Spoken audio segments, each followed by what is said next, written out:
Hop. C'est rien. Charlotte a 7 ans. C'est une petite fille joyeuse et débrouillarde. Tu prends ton vélo, toi, Arthur? Oui. Elle est née sans avant-bras gauche. Et donc, papa, d'abord, il met la prothèse en fil et puis on fait un lourd, tic, tic, tic. Puis après, on fait un nœud, tac, tac, plat. À quoi ça sert cette prothèse, Charlotte? Ça m'aide à faire du vélo et sinon j'ai mal au dos et je suis pas bien équilibrée. Et Arthur, mon petit frère, mais un jour il m'a aidé à faire du vélo. En fait, elle chausse son vélo comme nous, on chausse des Et chaussures. en fait, maman il quelque pleut chose comme et ça. donc on va aller faire du vélo mais 5 minutes parce qu'il pleut. Oh non, c'est encore coincé. Allez, jusqu'en haut, sans mettre les pieds par terre. Personne ne sait pourquoi Charlotte est née avec cette anomalie. Elle a dû apprendre à vivre avec ce mystère.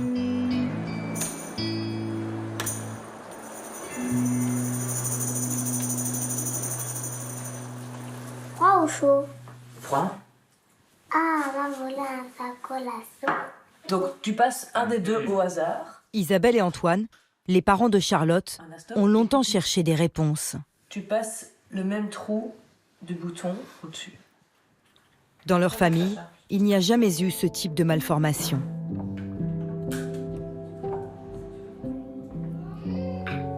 Le handicap de leur fille n'a pas été détecté lors des échographies. Donc ça c'est une photo, je pense, en milieu de grossesse, épanouie, contente. On sait que c'est une petite fille, on est ravis quoi. Enfin, il n'y a pas rien d'autre à dire. C'est à l'accouchement qu'elle découvre que son bébé n'est pas comme les autres. On a mis Charlotte directement sur moi. Voilà, la sage-femme l'a enveloppée pour me la mettre sur moi. Et donc là, il y a eu un petit moment où, on va dire, personne n'avait rien remarqué. Et donc elle soulève Charlotte. Et là, voilà, je vois Charlotte, je vois son bras, je me retourne vers mon Antoine qui était juste à ma gauche debout, et je dis, il y a un problème à son bras, il y a un problème à son bras. J'ai l'impression de le découvrir en même temps que je l'annonce, moi, à toutes les personnes qui sont dans la salle d'accouchement. Et voilà, enfin, c'est irréel, quoi. Ça, c'est une des plus belles photos. C'est une photo qu'on avait gardée pour le faire part de naissance. Donc là, on a une petite qui rigole, qui joue. On est déjà on a déjà complètement dépassé le stade de la tristesse. Une fois le choc passé, Isabelle doit apprendre à accepter le regard des autres. Autant la première année de vie de Charlotte, j'ai eu beaucoup de mal. Je la cachais dans ses vêtements quand j'allais faire les courses au supermarché parce que j'avais pas envie d'avoir un regard, peut-être parce que moi je n'étais pas à l'aise avec ça. Et aujourd'hui, je suis fière d'être sa mère et du coup, franchement, j'ai envie qu'on voit que ce soit ma fille et qu'on voit qu'elle se démerde et parce qu'elle envoie quelque chose, elle envoie une leçon de vie. Donc en ça, c'est quelque chose de positif finalement. Mélodie. Pourquoi la fillette est-elle née avec cette anomalie rarissime? Une malformation qui touche chaque année 150 enfants en France. Elles vont refroidir. Ils vont refroidir parce que là...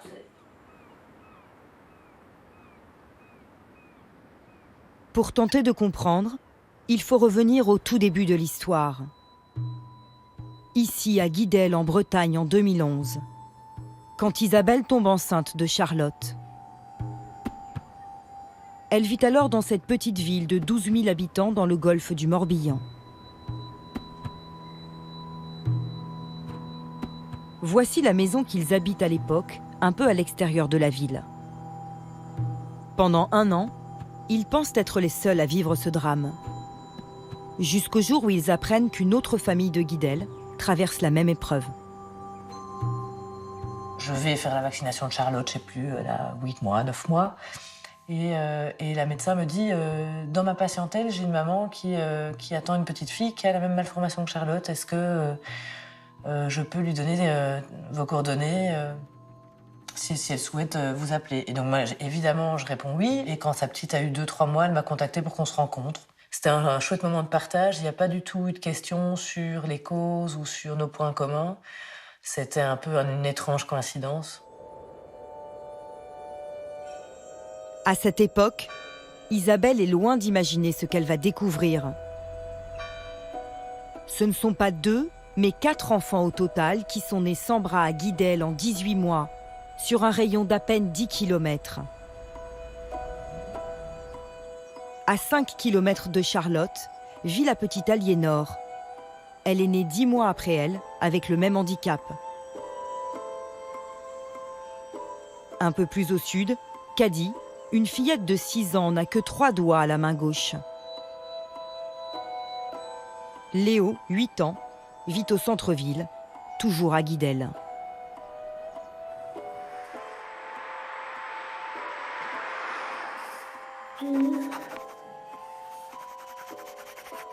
Écris mieux que ça, là. Au total, il y est allé combien de fois? Donc c'est une... Une addition. Voilà. Du coup, c'était plus. Voilà. Alors, je sais que ça fait 14. Comme Charlotte, Léo n'a pas de main gauche. Il est né en octobre 2011, 8 mois avant elle. 19. T'en enlèves un. Mélinda, sa mère, Ou alors tu fais... a parfois cru que c'était de sa faute. Plus un. Elle s'est posé des questions sur son mode de vie. Pas très alors. On vous dit oui, c'est rare, mais ça arrive. Ben, on se pose des questions, on culpabilise. Alors on se dit, tiens, qu'est-ce que j'ai fait, qu'est-ce que j'ai pas fait. Alors on se retrace un peu toute notre grossesse. Et puis au bout du compte, on se rend compte qu'on n'a rien fait de mal. On n'a pas consommé d'alcool, pas de drogue, rien de dangereux pour le bébé. Et après, quand on se rend compte qu'il y a d'autres cas, donc finalement on se sent moins seul. Et on se dit que finalement, c'est peut-être pas dû au hasard. Aujourd'hui, Mélinda est convaincue qu'il y a une explication au handicap de son fils. D'autant que Guidel n'est pas la seule ville concernée par ces naissances mystérieuses. Dans le petit village de Mouzeil, en Loire-Atlantique, 3 enfants sont nés avec un bras manquant entre 2007 et 2008. Dans l'Ain, 8 autres entre 2009 et 2015, sur un rayon de 17 km. En 10 ans, 15 enfants sont nés avec ce même handicap, sur de tout petits périmètres. Ces cas sont connus des autorités depuis longtemps. Santé publique France, l'agence de veille sanitaire, a été alertée il y a plus de 7 ans. Mais quand en octobre, l'affaire dite des bébés sans bras est révélée par nos confrères de l'Œil du 20h, son directeur avoue qu'il n'a pas la moindre idée de ce qu'il se passe. Ça peut avoir une cause chromosomique, une cause médicamenteuse, une cause environnementale. Peut-être qu'elles sont mixtes, mais aujourd'hui, on n'a pas la moindre petite piste qui nous permet d'avancer. Quelques jours plus tard, il annonce que l'enquête n'ira pas plus loin. Un choc pour les familles. On a été jusqu'au bout de ce qu'on savait faire. Moi, je veux bien continuer à chercher, mais c'est comme trouver une aiguille dans une botte de foin. Sa déclaration déclenche le malaise au plus haut de l'État. La ministre de la Santé, Agnès Buzyn, finit par le désavouer et affirme qu'il y aura bien une enquête. Moi, je veux savoir, monsieur Bourda, la population, j'imagine. je pense que toute la France veut savoir. Évidemment. Et donc, ce que je demande, c'est que l'agence Santé publique France et l'ANSES, qui est l'agence qui surveille l'environnement, se mettent ensemble pour explorer ces cas. Pourquoi l'État a-t-il mis autant de temps à réagir face à tous ces cas inexplicables? C'est la question que se pose une femme. Cette épidémiologiste a alerté les autorités sanitaires pendant des années, en vain. Et t'es obligée de choisir un pays? Oui. Emmanuelle Amar est directrice d'un organisme qui recense toutes les malformations congénitales dans la région Rhône-Alpes. C'est elle qui a découvert les premiers cas dans l'Ain il y a 7 ans. 7, 8, voilà, c'est ça. D'accord. C'est une zone très réduite, des petits villages très peu peuplés, essentiellement agricoles, zone rurale. Vous voyez du bleu et du vert. Le bleu, c'est les étangs. Le vert, c'est de l'agriculture. Ce qui interroge, c'est surtout le fait qu'ils soient groupés. Pourquoi? C'est rare. Oui, parce que si on avait une distribution au hasard, la probabilité qu'ils tombent tous à l'intérieur de ce petit cercle, elle était assez faible. Et la probabilité qu'elles tombent tous à l'intérieur de ce petit cercle, puis un autre en Morbihan, puis un autre en Loire-Atlantique, a été encore plus faible. Santé publique France considère qu'il n'y a pas d'excès de cas dans l'Ain. Mais Emmanuelle Amar reste persuadée que c'est anormal. Alors pour trouver des explications, dès 2014, elle décide d'élaborer elle-même un questionnaire auquel ont répondu les 8 mamans du département de l'Ain. C'est un questionnaire qui fait 28 pages, très exactement, et qui porte, vous voyez, les dernières pages portent sur les expositions chimiques qui vont de la teinture pour cheveux à la peinture sur les murs, aux solvants qui peuvent être utilisés essentiellement en milieu professionnel, des engrais, parce qu'on se trouve en zone rurale. Donc, toutes ces questions sont posées aux maires, y compris le chauffage qu'elles ont, etc. Toutes les expositions sont investiguées. Ce questionnaire a permis, selon elle, d'éliminer certaines pistes. Le facteur héréditaire d'abord. Aucun antécédent n'a été trouvé dans les familles. L'hypothèse des médicaments a aussi été écartée. La viande, l'eau, est-ce qu'elle est en bouteille, pas en bouteille, si en bouteille? Puisque ça ne vient pas de la personne elle-même, ce n'est pas endogène, c'est forcément de l'extérieur, de l'espace. C'est quoi l'espace? C'est quoi? C'est l'environnement. C'est quoi? C'est tout ce qui n'est pas moi. Donc c'est tout ce qui n'est pas madame et monsieur et qui habite là. C'est quoi? C'est l'air? C'est quoi?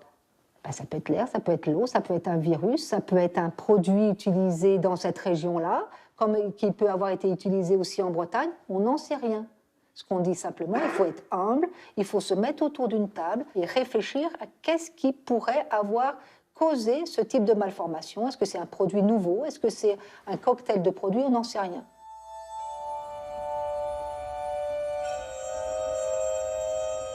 Après avoir envisagé plusieurs facteurs de risque, Emmanuelle Amar veut désormais explorer l'environnement. Certains scientifiques étudient la piste des pesticides. Car toutes les communes concernées par ces naissances énigmatiques ont un point commun. Elles sont au milieu des champs, en pleine zone agricole. Et si Isabelle, Mélinda et les autres mamans de Guidel avaient été exposées à des pesticides épandus sur ces cultures pendant leur grossesse? C'est la thèse d'Hervé Gillet. Ici, on a 244. 4 cas autour de Guidel. Puis il y en a 2 qui sont plus en limite de la zone urbanisée. Il a travaillé 20 ans au ministère de l'Agriculture, au sein d'une brigade de contrôle. Qui sépare bien les parcelles. À la brigade, j'allais partout, mais on faisait le tour de France quelquefois. Il surveillait le bon usage des pesticides. Ce Breton est aujourd'hui retraité et se passionne pour l'affaire des enfants nés sans bras.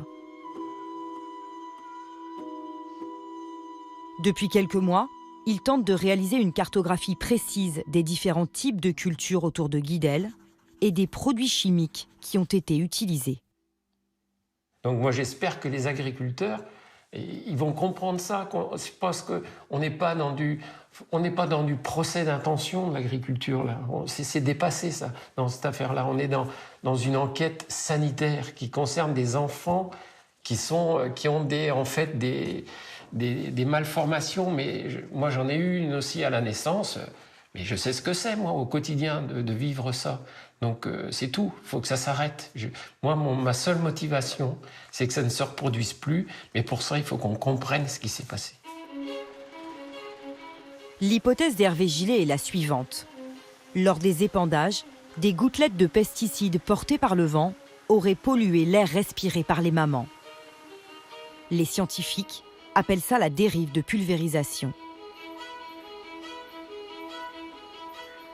L'enquête commence sur le terrain, au milieu des champs, devant l'ancienne maison des parents de la petite Charlotte.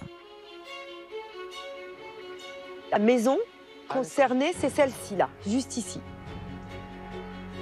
Pour connaître les produits phytosanitaires auxquels la maman a été exposée, Hervé Gillet doit d'abord répondre à une question.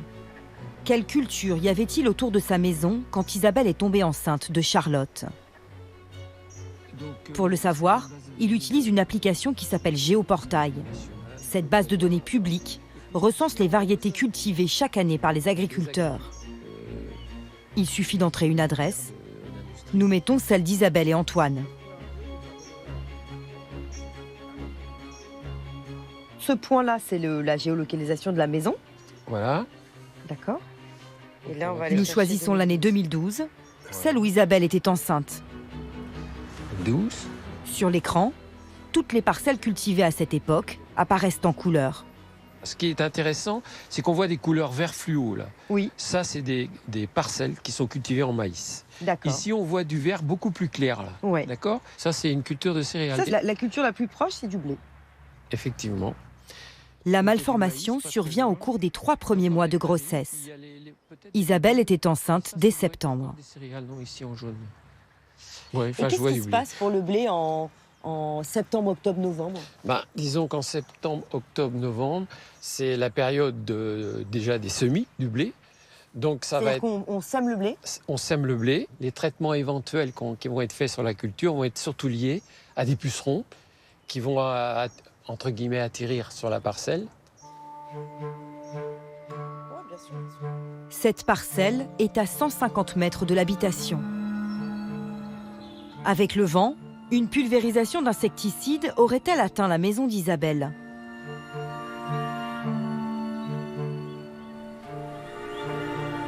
5 kilomètres plus loin, Hervé Gillet réalise exactement la même recherche autour d'une autre maison où est née une petite fille sans bras gauche. L'enfant a été conçu en 2012.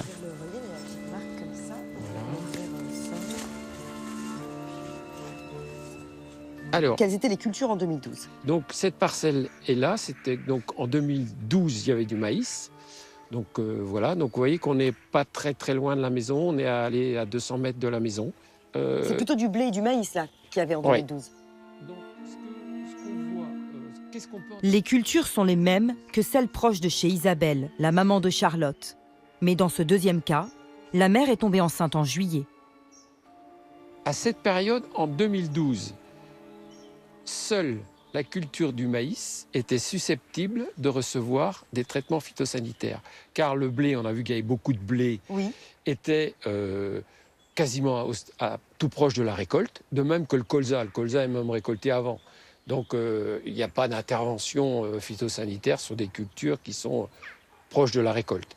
Donc voilà les conséquences. Hervé Gillet en déduit que le champ de maïs a sans doute été traité avec un insecticide.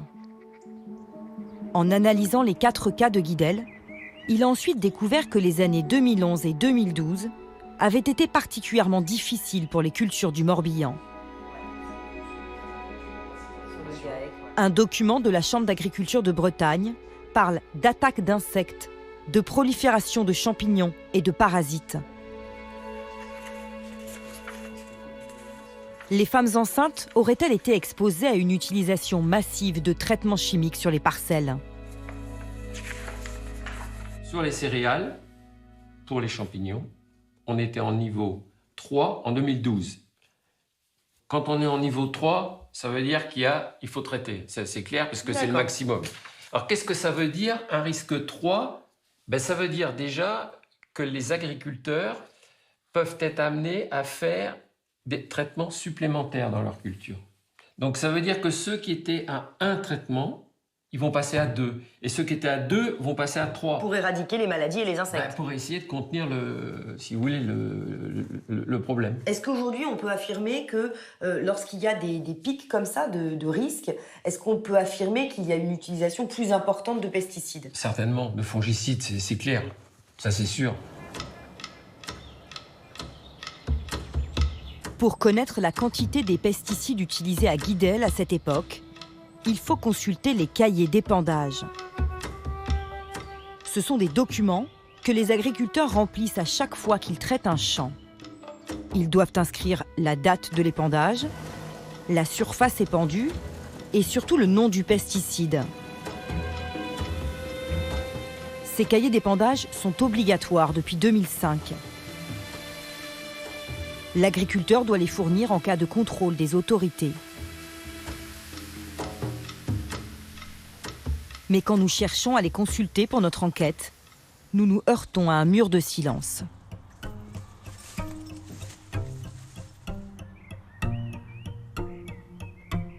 Là, vous faites une enquête, mais ça va pas être simple, votre affaire. Sur les 10 agriculteurs de Guidel, aucun n'a voulu nous rencontrer. Nous avons réussi à parler à certains par téléphone. Vous avez un cahier où vous devez tout noter, tout ce que vous mettez. Oui. Et ce cahier, vous accepteriez nous le montrer à nous? Non, parce que qu'est-ce que vous voulez en faire? En fait, si vous venez faire un reportage, c'est un peu pour nous accuser. De toute façon, on a obligation de tenir un registre, donc c'est noté. Hein. Et on pourrait le regarder, ce registre?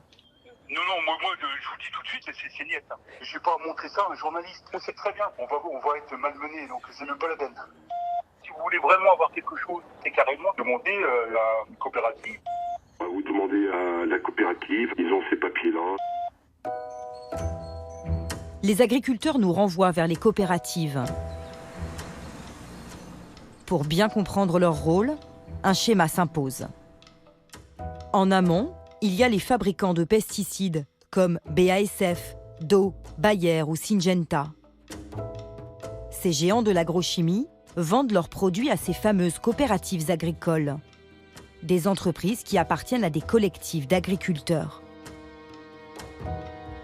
Ces coopératives délivrent des ordonnances aux agriculteurs avec la liste des produits qu'ils ont le droit d'épandre, les quantités à appliquer et la fréquence de traitement des parcelles.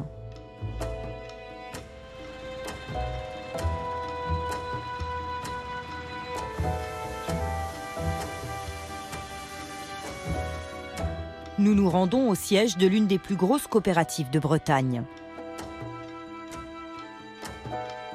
Quels sont les produits qui ont été utilisés dans les champs proches de ces maisons-là? Les agriculteurs sont capables de dire ça. Alors, les agriculteurs, ils nous disent que c'est vous qui êtes plus capable de nous dire ça? Ils ont des prescriptions, ils savent exactement ce qu'ils ont mis dans leur champ. Le cahier, c'est l'agriculteur qui doit vous le Oui, voilà. Ça m'étonnerait qu'un agriculteur ait envie de vous allez vous montrer ça. Nous n'obtiendrons pas ces informations. Mais après plusieurs mois d'enquête, nous nous sommes procuré un autre document très intéressant. C'est la liste de tous les pesticides achetés par les agriculteurs de Guidel entre 2011 et 2017. Elle recense 133 molécules différentes.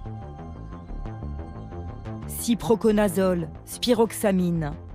Derrière ces noms scientifiques, des produits courants dans le monde agricole.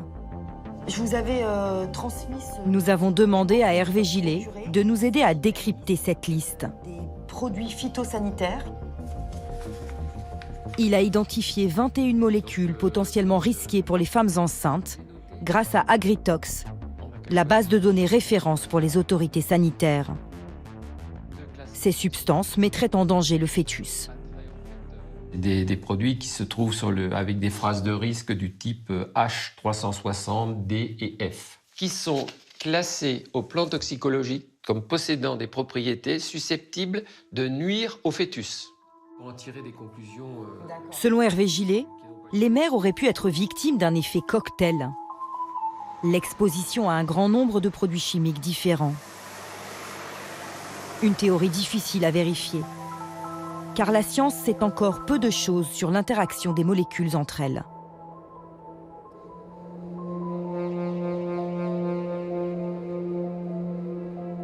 Cette hypothèse inquiète aussi beaucoup les familles des enfants nés mal formés dans l'Ain.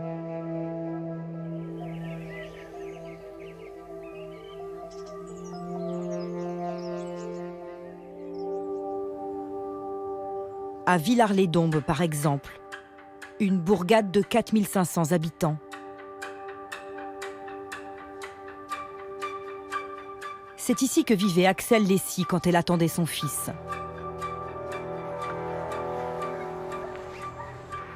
Louis est né en octobre 2012, sans main droite.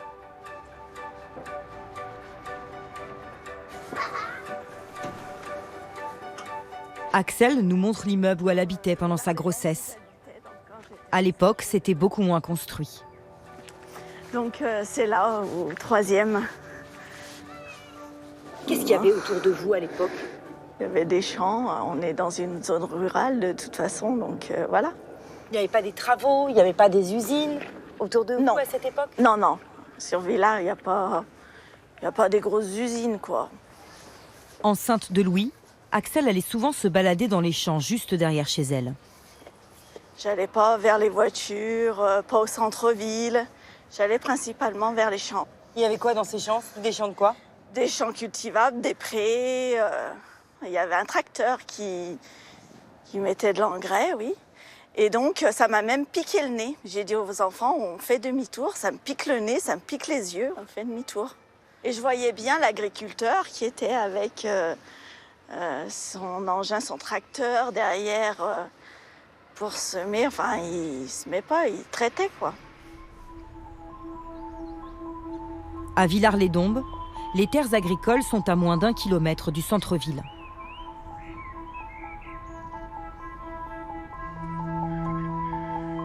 C'est dans ce paysage de champs cultivés et d'étangs qu'Axelle se promenait pendant sa grossesse. Aurait-elle été exposée à des produits chimiques à cette époque? Une nouvelle fois, nous tentons d'en savoir plus auprès des agriculteurs de la région. Une nouvelle fois, nous n'obtiendrons aucune réponse.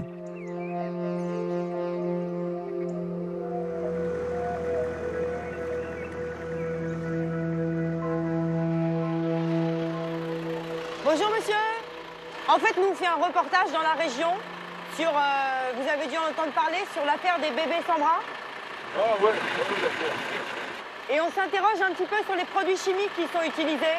c'est pas dire Monsanto Soudan. Comment? On travaille qu'avec Bayer et Monsanto Soudan. C'est-à-dire? Eh ben, c'est tous les produits qui sont autorisés, qui nous vendent. D'accord. Nous lui parlons des fameux cahiers d'épandage. Merci, c'est gentil. Et vous accepteriez de jouer la transparence, de nous montrer ces carnets pour savoir quels produits ont été utilisés à cette époque? Ah mais moi c'est pas à moi de vous, c'est mon père hein, qui a. Moi mon père ça m'étonnerait, puis je pense que depuis qu'il est à la retraite, enfin, il y a longtemps que les carnets ils ont servi à allumer le poil je pense. Ah il les a plus. On n'a pas besoin de. Au fil de la discussion, cet agriculteur nous confie qu'il a des doutes sur ses propres pratiques. Aujourd'hui on fait quoi? Moi je m'en fous, hein, moi, de ne pas en utiliser, hein, c'est pas un problème. Hein. Moi je suis mieux avec mon fils, hein, à la limite. Hein. C'est-à-dire, je suis mieux avec mon fils? Eh ben, j'ai autre chose à foutre que de balancer de la merde sur mes terres, hein, à la limite. Hein. Pourquoi vous dites de la merde? Bah parce qu'aujourd'hui, de toute façon, les engrais, tout ça, c'est compliqué, quoi. C'est-à-dire, ça vous pensez que c'est... Bah c'est pas extrêmement bon, quoi. Pour moi, pour tout le monde, quoi. Enfin, voilà. Mais bon, on n'a pas le choix. Pourquoi vous n'avez pas le choix? Bah parce qu'il faut produire. Aujourd'hui, on est rentré dans un système où il faut produire. Il faut faire de la quantité, il faut faire de la qualité. Et aujourd'hui, nous, si on a un grain de blé qui est pas... Même le maïs, hein, qui n'est pas plein rempli, ils nous mettent une soustraction. C'est-à-dire que vous le vendez moins cher? Eh bien, bien sûr, voilà. Ouais. Donc, il faut qu'on fasse le maximum de choses pour qu'on puisse se sortir un petit peu un salaire, quoi. Au cours de notre enquête, nous allons découvrir une pratique agricole courante, mais inconnue du grand public. Des produits chimiques sont testés dans les champs, à l'air libre, alors qu'ils n'ont pas encore reçu d'autorisation de mise sur le marché. Les fabricants de pesticides recherchent régulièrement de nouvelles formules. Ces expérimentations sont légales. Elles sont encadrées par l'ANSES, l'Agence de sécurité alimentaire, qui délivre les autorisations pour ces tests. C'est un agriculteur de l'Ain qui nous le confirme. Bonjour monsieur. Bonjour. Excusez-moi de vous déranger. Bah, ils mettent des nouveaux produits à l'essai, quoi. Après, c'est des petites quantités, c'est vraiment infime. Hein. Et vous savez quel produit vous mettez dans le champ? Non, il faudrait mieux demander dans les coopératives, à mon avis. Eux, ils font comme ça les nouveaux produits qu'ils ont lancés. Est-ce qu'après, retrouver ça, je pense, c'est mieux à eux, enfin, chez eux, que ce sera le plus... Pour en savoir plus, nous nous rendons à la coopérative. À la demande des industriels de l'agrochimie, elle teste l'efficacité des nouveaux produits avant leur homologation. Elle a refusé nos demandes d'interview. Nous filmons en caméra cachée. Bonjour messieurs, dames. Bonjour, elle nous a dit que la coopérative faisait des expérimentations en plein champ de produits de pesticides. Le mot qui va pas. Ouais, on arrive à faire ça, oui, effectivement. Ce technicien agricole coordonne les essais dans tout le département de l'Ain. C'est quoi qu'on teste, par exemple, un herbicide De l'herbicide, du fongicide, des insecticides. Voilà, vous avez fait le tour des produits. Et donc, c'est des produits qui ne sont pas encore sur le marché? Non, ils sont pas. On parle, dans notre jargon, on dit qu'ils sont en N-1, c'est-à-dire qu'ils sont à une année de l'homologation. À chaque fois, on travaille bien à l'échelle de la micro-parcelle, c'est-à-dire qu'au maximum, on traite 10 mètres carrés, répété 2 ou 3 fois ou 4 fois. Et puis, l'intérêt pour nous, c'est de voir si localement, le produit nouveau qui arrive, est-ce qu'il fait déjà au moins aussi bien que ce qui existait? D'accord. Est-ce qu'il fait mieux le travail? Dans ce cas, c'est plutôt intéressant. Combien de produits différents vous avez testés ces 10 dernières années? Waouh! En fongicide, on peut avoir quoi? 2 ou 3 nouveaux produits en un an.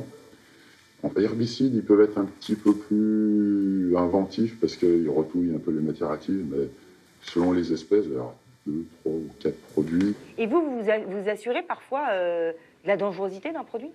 Non. Avant que nous, on soit autorisé à toucher le produit, ce sont des dossiers qui ont été validés par l'administration. D'accord. C'est ça, il n'y a pas un feu vert là-dessus, nous, on ne peut pas toucher le produit. D'accord, d'accord. C'est clair. Quelles sont les substances qui ont été expérimentées dans l'Ain quand les mères étaient enceintes? En quelle quantité? Le service communication de la coopérative nous a finalement envoyé un mail. Il évoque seulement 2 expérimentations en 7 ans. Concernant les essais de plein champ de produits de santé végétale sur ce territoire dans les années 2008 à 2015, nous avons fait 2 essais au total sur des recherches en herbicide maïs en 2011 et 2015 sur Villars-les-Dombes.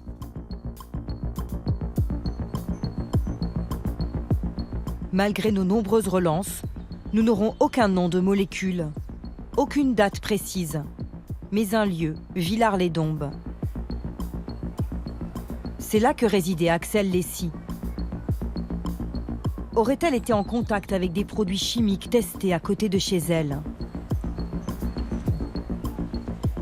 D'autant que les coopératives ne sont pas les seules à faire des essais dans sa ville. Les géants de l'agrochimie font aussi appel à des sociétés privées spécialisées dans les expérimentations agronomiques.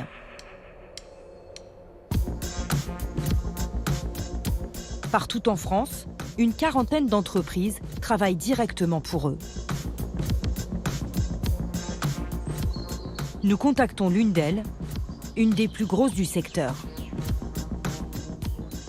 Vous, par exemple, vous travaillez pour Syngenta, Bayer, vous testez des produits pour eux. Vous travaillez à Villars-les-Dombes, par exemple? Oui, on travaille dans plein d'endroits, on a plein d'essais. Chaque année, on met en place plus de 3000 essais en France. Est-ce que vous acceptez de jouer la transparence avec nous et de nous dire, si je vous pose la question, entre 2008 et 2015, dans les villages concernés de l'Ain, Villars-les-Dombes, Saint-Martin-du-Mont, Dompierre-sur-Veille, Bourg-en-Bresse, est-ce que votre société a fait des tests, des expérimentations? Et si oui, est-ce que vous accepteriez de me les montrer? Et de me dire concrètement ce que vous avez testé comme produits chimiques? Le problème, c'est que je ne peux pas vous dire. Pourquoi? Parce que tous les produits sont connus chez nous. Ah, vous connaissez même pas la molécule que vous testez, en fait? Non, vous ne connaissez pas le produit. Faut vous rapprocher des firmes. Est-ce que, par exemple, parfois, vous vous dites que on ne connaît pas l'effet, par exemple, sur la santé, de la toxicité d'un produit? Ça vous fait peur, ça? Vous vous êtes posé la question, parfois? Bien sûr qu'on se pose toujours cette question. C'est pour ça qu'on est de plus en plus vigilants sur les conditions d'application, le recyclage des produits non utilisés, des bidons. Enfin, on est forcément au top à ce niveau-là. Forcément. Les grandes firmes ne donnent aucune information sur les futurs pesticides pour protéger leurs secrets industriels. L'une d'elles, Bayer, nous a répondu. Elle confirme avoir réalisé 3 essais à l'époque, dont 2 à Villars-les-Dombes. Des tests validés par l'ANSES qui auraient écarté toute toxicité du produit. À nouveau, nous n'aurons aucun nom de molécule. Ceux qui auraient pu nous en dire plus sont au ministère de l'Agriculture. Tous les tests pratiqués en France y sont archivés. Pourtant, malgré nos nombreuses relances, nous n'obtiendrons jamais ces informations. Là encore, le silence et autant de questions sans réponse pour les familles.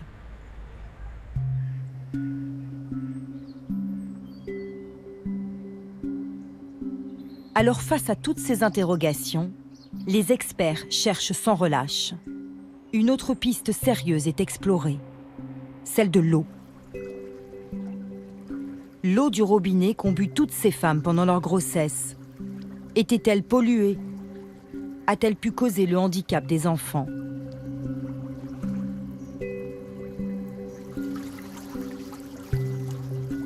De précaution ou la rigueur scientifique. Cette question hante Géraud Bournet.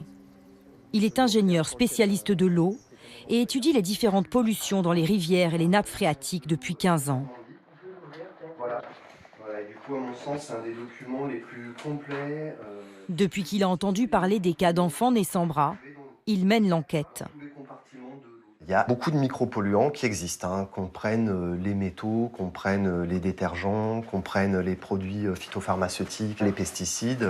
Il y a énormément en fait, de molécules. Dans une base de données spécialisée, Géraud Bournet a d'abord recherché les polluants susceptibles de provoquer une malformation.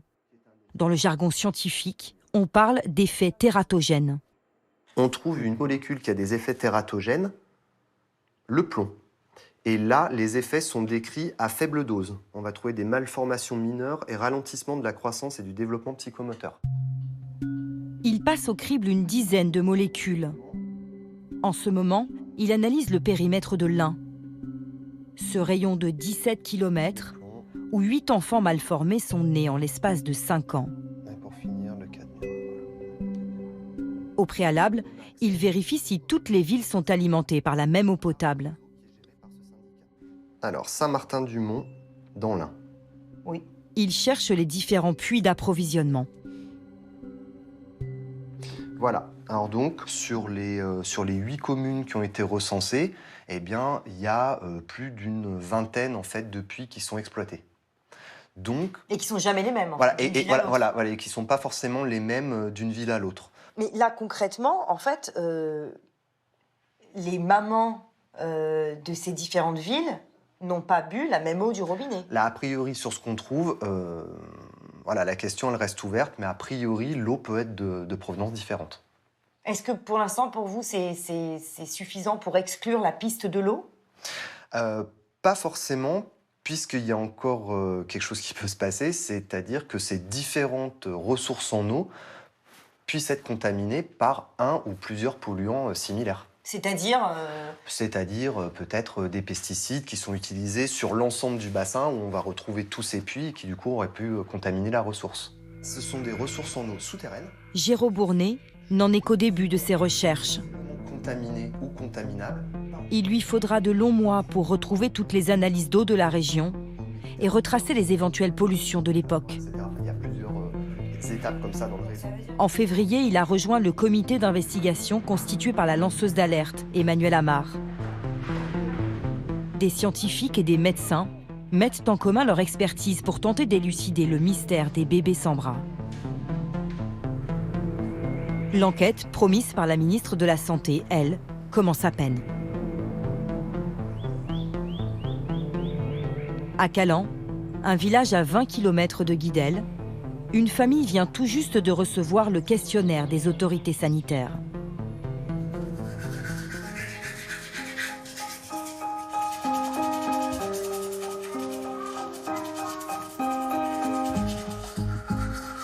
Lola a 7 ans. Elle est née en novembre 2011, avec un bras qui s'arrête au poignet. Tu veux que je fasse tes cheveux? Que je t'attache les cheveux?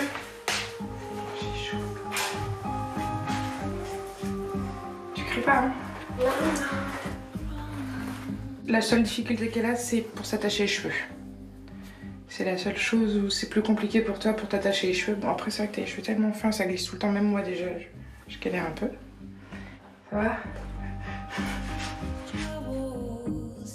Aurélie, sa mère, n'avait jamais entendu parler des autres enfants sans bras avant qu'ils ne fassent la une des journaux.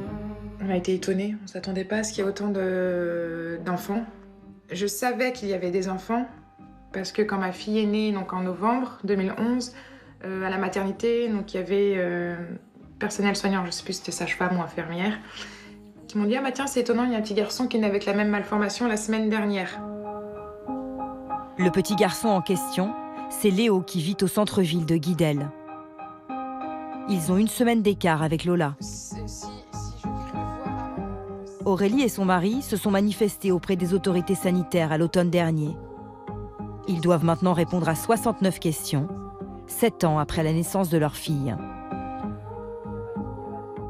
Au cours de la grossesse et du mois précédent, avez-vous pris les médicaments suivants, du paracétamol? Sans doute, peut-être, je sais pas. Enfin, ça paraît tellement loin que on veut-tu répondre aux questions, quoi. Qu'est-ce que vous en pensez de ce questionnaire? Bah, envoyer 7 ans après le questionnaire, c'est un peu compliqué d'y répondre. Très compliqué. Il y a la moitié des questions, je pourrais même pas y répondre, je pense. 7 ans après, je pourrais pas dire, savoir si j'ai pris du paracétamol à 1 mois avant de tomber enceinte. Je suis incapable de répondre à cette question. Les parents de Lola ne comprennent toujours pas pourquoi l'État a mis autant de temps à se pencher sur leur cas. Qu'est-ce qui se cache derrière tout ça? Est-ce qu'on a quelque chose qu'on ne veut pas nous dire? Est-ce que...